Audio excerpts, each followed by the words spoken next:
Japanese troops moved closer to the capital of the Republic of China at the beginning of December 1937. At that time, the Sino-Japanese War was still going on.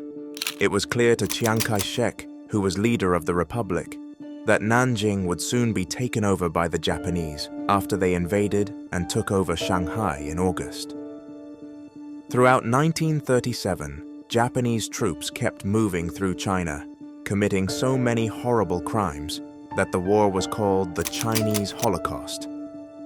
Our story is about the Nanjing Massacre, a terrible event.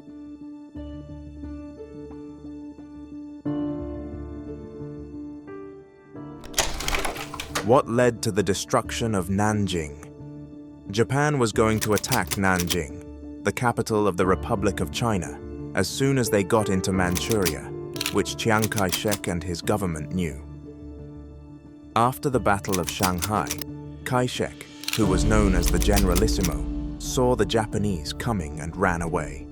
The official line from the Chinese government was that they couldn't lose their best soldiers in a full-on invasion of the city. Tang Shengzhe, the military leader, said in public that Nanjing would not give up to the Japanese and that the Republic of China would fight until the end. Even though it was legally correct, this press release didn't say who would protect the capital city. The city was to be watched over by a small group of forces, while the government retreated and ran away further inland. Tang got together about 100,000 men to protect the city.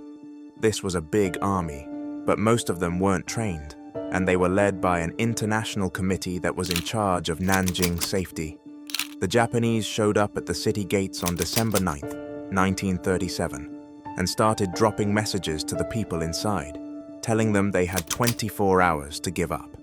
The flyers said that if there was no surrender, the Japanese troops would not be kind when they came in. The German who was left in charge of Nanjing was John Rabe. He quickly pushed for a 3-day peace treaty with the Japanese and begged the Chinese government to let the troops leave so that there would be no military agents in the city. But both of the offers sent to the other side were turned down, leaving Rabe to defend the city he had taken as his own, with few resources and men who were not very skilled. Rabe could see that the city's end was certain since the Chinese government had left it. In the first week of December, bombs hit the capital for days. The troops that were still in the city started drinking because they knew the city they were supposed to be protecting would fall. The invasion and Battle of Nanjing.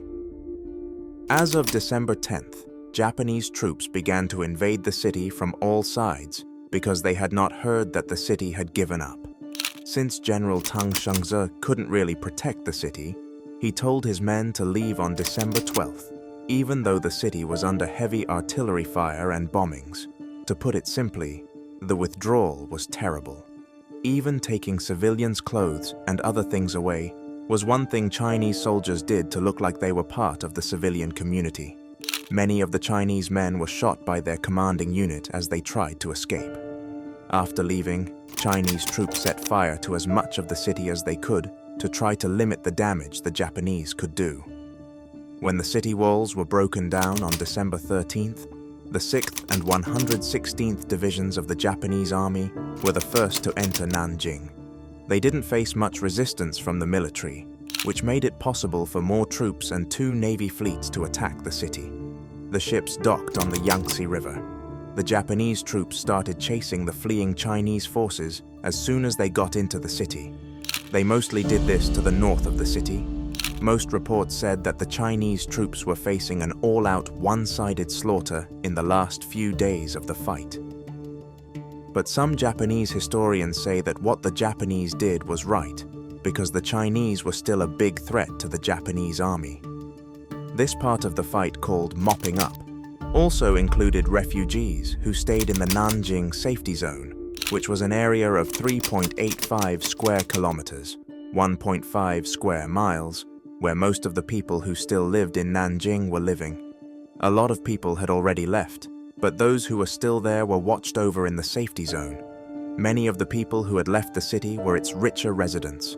Those who were still there but were under Japanese control were poorer and couldn't get the money to leave when they were invaded. people from the middle class and some lower classes fled, but the poor stayed to face whatever horrible plans the Japanese had. The Destruction of Nanjing. The 50,000 forces who came into Nanjing in December 1937 started a campaign of terror against the Chinese troops that were still there. The Japanese were especially disgusted by these war prisoners, because giving up was seen as the worst kind of weakness and shame in Japan. Because of this, these prisoners of war were treated like animals, and the Japanese army used them to learn how to hurt and kill people successfully. The Chinese troops that were still in the city were driven to the edges by truckloads. As soon as they were all together, the fighting started. Japanese troops were told to try to hurt their prisoners as much as possible and to take away any sense of mercy they had. Photographs show that Japanese troops used alive prisoners of war to practice using bayonets, killing large groups of them with machine guns, cutting off their heads, and setting them on fire while they were still alive. After about a week, about 40,000 Chinese men were dead, some of whom were prisoners of war, and some of whom were just old enough to be drafted. The Japanese troops then turned their attention to the people living in Nanjing, even if they were in the safety zone. The claim is that the Japanese division leaders may not have given the order for the violence that followed, but they still did nothing to stop it. Soldiers who were drunk and out of control started looking for women in the streets of Nanjing. They would rape women badly when they found them, even if it was in public, in a store, or even in their own homes, right in front of their families. Many of these women were then brutally killed or mutilated, so they could never testify against their attackers.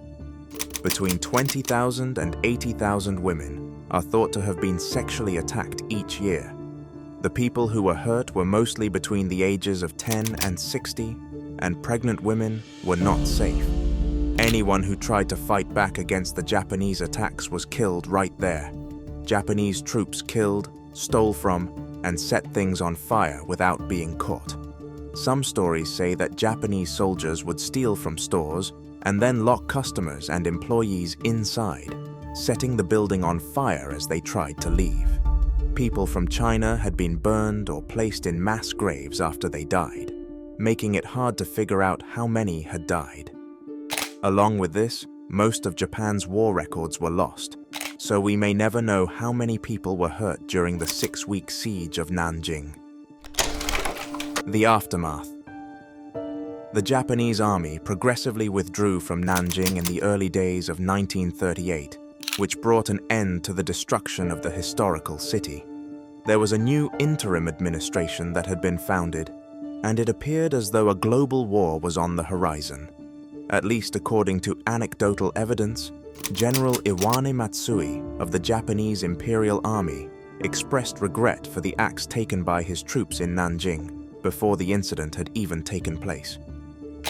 Although it was asserted that Matsui and the other leaders of the Japanese army felt regret for what had occurred, it is possible that we may never know for certain whether or not this was the case. This is because they were almost immediately dispatched back to Japan at the conclusion of the occupation of the Chinese capital city. Before the end of the Second World War, in 1945, there was not a single Japanese soldier who was responsible for the destruction that was caused in Nanjing. A trial was held for the Japanese officers who were in control of the troops at Nanjing shortly after their surrender. These officers were held accountable for the atrocities that they had overseen and perpetrated. General Matsui and Koki Hirota, the Prime Minister of Japan, together with 5 other notorious war criminals, were found guilty and sentenced to death for their respective crimes.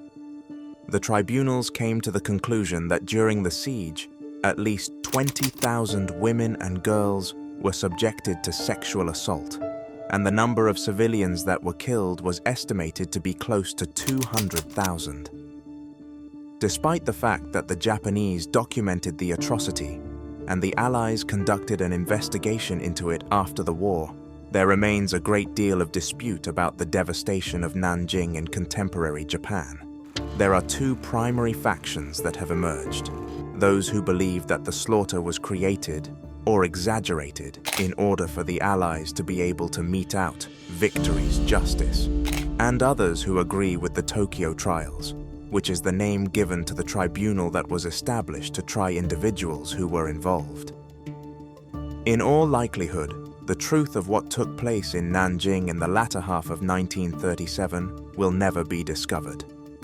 The death and damage that were inflicted, on the other hand, are undeniably accurate, and the majority of historians are in agreement that the Japanese Imperial Army grossly violated the boundaries of war and civilization by perpetrating such actions.